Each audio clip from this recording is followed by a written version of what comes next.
Good morning students. कक्षा 8, 9 और 10 के लिए हम पढ़ रहे हैं परते प्रकरणम। क्या पढ़ रहे हैं? परते प्रकरणम। अब से पहले हमने कृत प्रत्यय पढ़ा और उसके 5 रूप हम पढ़ चुके हैं। उनमें से हम छठा रूप पढ़ रहे हैं अनियर प्रत्यय। क्या पढ़ रहे हैं? अनियर प्रत्यय। तो यह प्रत्यय है, इसका जो उपयोग है यानी कि अनियर प्रत्यय का प्रयोग चाहिए और योग्य के अर्थ में किया जाता है। अनियर प्रत्यय में से र का लोप हो जाने पर अनीय शेष रहता है। क्या शेष रहता है? अनीय। और किसका लोप हो जाता है? रे का। ये वाले रे का लोप हो जाता है। अनियर प्रत्यांत शब्दों के रूप तीनों लिंगों में चलते हैं। जो अनियर प्रत्यय है उसके बने हुए रूप हो तीनों लिंगों में चलते हैं, पुल्लिंग में, स्त्रीलिंग में और नपुंसकलिंग में।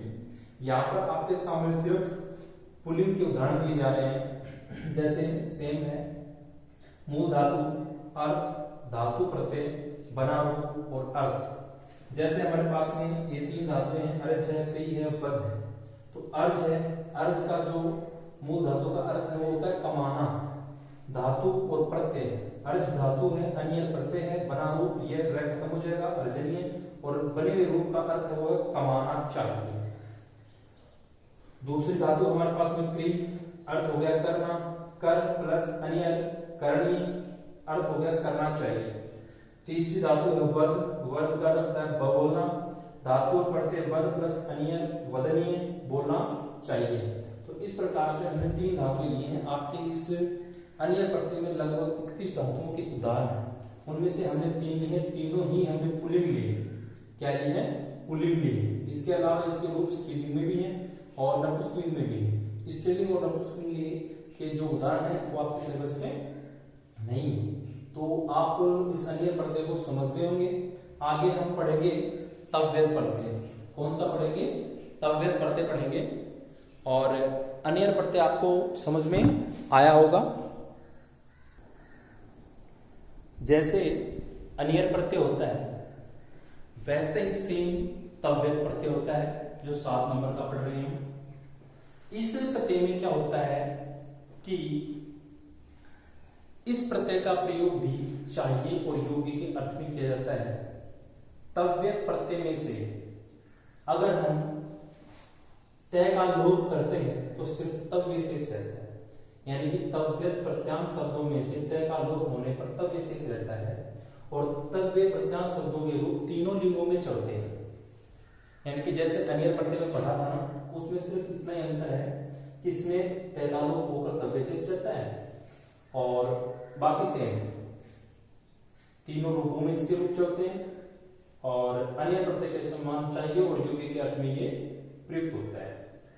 जैसे मूल धातु वही है, मूल धातु, धातु का अर्थ, धातु प्रत्यय, बना रूप और अर्थ। हमारे पास में मूल धातु 3 है। यहाँ पर अर्ज है, गम है, धाव है। अर्ज में कमाना, अर्ज प्लस तव्यत, गम प्लस तव्यत, गंतव्य हो गया, गम प्लस तव्यत, तय हो गया, गंतव्य हो गया। क्योंकि जब भी हम पंचम वर्ण को काम में लेते हैं तो वो अनुस्वार के रूप में प्रयुक्त होता है। गम प्लस तव्यत, गंतव्य हो गया, जाना चाहिए। अर्ज प्लस कमाना, अर्ज प्लस तव्यत, अर्जतव्य हो गया। धाव प्लस तव्यत, धावितव्य हो गया। यानी कि धाव का अर्थ आपको बताया मैंने, से ये पहले उदाहरण दिए थे आपको। अर्ज में कमाना, गम में जाना, धाव में दौड़ना। अर्जतव्यत, गमतव्यत, धाव प्लस तव्यत, अर्जतव्य, गंतव्य और धावितव्य, कमाना चाहिए, जाना चाहिए और दौड़ना चाहिए। सेम उदाहरण है इसका, कुछ ज्यादा डिफरेंस नहीं है। तो ये भी, इसके भी लगभग 31 उदाहरण हैं और उनमें से 5 आपको बनाने हैं। कोई भी धातु लीजिए 5, जैसे कि आप गण ले सकते हैं, चूर ले सकते हैं, चल ले सकते हैं, जी ले सकते हैं, दा ले सकते हैं, कत ले सकते हैं, दर्श ले सकते हैं, धाव ले सकते हैं, नी, पापट, पच, पत, प्रच्छ, भू, भक्ष, भाष। यानी कि कोई भी 31 धातुएं हैं इनके उदाहरण हैं। 31 धातुओं में से आप कोई भी 5 लेकर अपनी तरफ से उदाहरण बनाइए। उसका मूल धातु का नाम लिखिए, धातु का अर्थ लिखिए, धातु प्रत्यय लिखिए, धातु प्रत्यय से बना रूप लिखिए, उस बने हुए रूप का अर्थ लिखिए। तो अब तक हमने पढ़ा कृत प्रत्यय, और कृत प्रत्यय के हमने 7 रूप पढ़े हैं। कृत प्रत्यय के कितने रूप पढ़े हैं? 7 रूप। अब हम चलते हैं तदित प्रत्यय की ओर। किस ओर चलते हैं? तदित प्रत्यय। तो हम तदित प्रत्यय पढ़ेंगे और उसके अलग अलग रूप कौन कौन से हैं उनके बारे में पढ़ेंगे। तदित प्रत्यय 2 नंबर का है। अब तक हमने सिर्फ कृत प्रत्यय पढ़ा है। तदित प्रत्यय के अंदर हम पहला पढ़ते हैं तरप प्रत्यय। क्या पढ़ते हैं? तरप प्रत्यय। 2 या 2 से अधिक वस्तुएं होती ना, 2 या 2 से अधिक वस्तुओं में श्रेष्ठ तर्क, श्रेष्ठ तर्क का मतलब होता है अच्छा, और निकृष्ट, निकृष्ट होता है खराब। ठीक है, 2 वस्तुएं उनमें से अगर अच्छी और खराब चुननी हो ना, तो उन शब्दों को बताने के लिए हम तरप प्रत्यय काम में लेते हैं। या तरप प्रत्यय 2 वस्तुओं में से एक को श्रेष्ठ या निकृष्ट बताने के लिए शब्दों में तरप प्रत्यय जोड़ा जाता है। और तरप प्रत्यय में से तर शेष रहता है, यानी कि पै है उसका लोप हो जाता है और तर शेष रहता है, और इसके रूप में वो तीनों लिंगों में चलते हैं। कहने का मतलब है कि पुल्लिंग में भी, स्त्रीलिंग में भी और नपुंसकलिंग में भी। जैसे इसका अर्थ लेते हैं हम, शब्द हमारे पास में चतुर है। क्या है? चतुर है। अर्थ क्या होता है चतुर का मतलब? चतुर होता है, चालाक भी होता है। और इसी चालाक रूप को आगे पढ़ते हैं हम।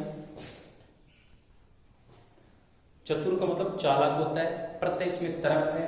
पुल्लिंग रूप क्या होगा? चतुरतर। स्त्रीलिंग होगा चतुरतरा और नपुंसकलिंग होगा चतुरतम। वैसे मृदु है। क्या है? मृदु। मृदु का मतलब होता है कोमल, एकदम सॉफ्ट चीज को मृदु कहते हैं। प्रत्यय हमारे पास में सब में तरफ जुड़ता है। पुल्लिंग रूप होगा मृदुतर, स्त्रीलिंग होगा मृदुतरा, नपुंसकलिंग होगा मृदुतम।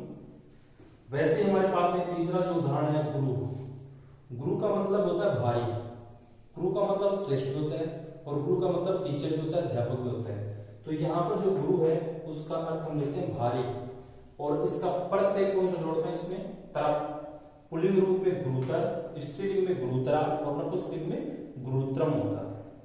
ठीक है, तो इसी प्रकार से इसके उदाहरण भी हैं। जैसे कि आप शब्द पटु ले सकते हो, उच्च ले सकते हो, निम्न ले सकते हो, प्रिय ले सकते हो, अल्प ले सकते हो, लघु ले सकते हो, बहुत सुंदर, कृश, अन्य, दूर, दीर्घ, स्थिर, स्थूल। और एक उदाहरण नोट डाल लीजिए आप, और नोट में क्या लिखना आपको, या तो समझ लीजिए या उसको लिख लीजिए कि तरप प्रत्यय विशेषण शब्दों में लगता है। तरप प्रत्यय विशेषण शब्दों में लगता है। पुल्लिंग में इस प्रत्यय से बने शब्दों के रूप में राम के समान, स्त्रीलिंग में रमा के समान, और नपुंसकलिंग में फल के समान चलते हैं। ठीक है, ये तीनों रूप हैं। कहने का मतलब है कि ये जो प्रत्यय है विशेषण शब्दों में चलता है। ठीक है, और पुल्लिंग में इसके रूप है राम के समान, स्त्रीलिंग में रमा के समान, और नपुंसकलिंग में फल के समान चलते हैं। ठीक है, मैंने बताया था कि आपको कि इसके रूप में तीनों लिंगों में चलते हैं। और जो तरप प्रत्यय है विशेषण शब्दों में लगता है। पुल्लिंग में इसके रूप में वो राम के समान, स्त्रीलिंग में रमा के समान, और नपुंसकलिंग में फल के समान इसके रूप चलते हैं। उसके बाद में हम पढ़ते हैं तमप प्रत्यय। कौन सा प्रत्यय पढ़ेंगे? तमप प्रत्यय पढ़ेंगे।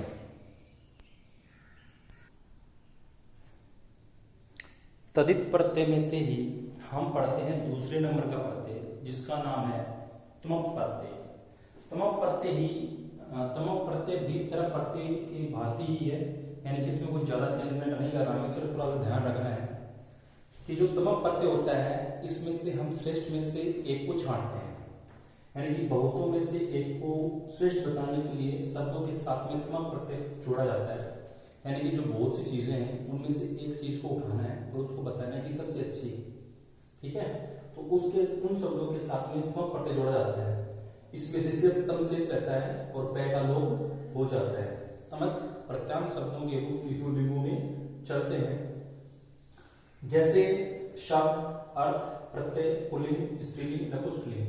हमने पिछले वाला जो तरप प्रत्यय था उसी के उदाहरण उठाए यहाँ पे, सिर्फ थोड़ा सा चेंजमेंट किया है। चतुर है, मृदु, गुरु। और इसमें चतुर का मतलब चतुर होता है, मृदु का मतलब कोमल होता है, गुरु का मतलब भारी होता है। प्रत्यय हमने तीनों में जोड़ा है, तमप प्रत्यय उसमें तरफ जोड़ा है। पुल्लिंग में क्या बनता है? चतुरतम बनता है। क्या बनता है? चतुरतम बनता है। मृदुतम बनता है और गुरुतम बनता है। स्त्रीलिंग में चतुर्थमा, मृदुतमा और गुरुतमा। वैसे ही नपुंसकलिंग में इनके रूप होंगे चतुर्थमम, मृदुतमम और गुरुतमम। ठीक इसी प्रकार से उदाहरण है, इसमें कुछ ज्यादा चेंजमेंट नहीं है, बस थोड़ा सा अंतर है कि तरक प्रत्यय होता है उसमें हम तर के रूप में, और जो ध्मक प्रत्यय होता है उसमें तम के रूप में इनका उपयोग करते हैं। तो ये आपका दूसरे नंबर का प्रत्यय था, और हम तदित प्रत्यय के रूप पढ़ रहे हैं कि तदित प्रत्यय में कौन कौन से प्रत्यय सम्मिलित किए जाते हैं। इसके बाद में इसका तीसरा रूप पढ़ते हैं इन्हीं प्रत्यय।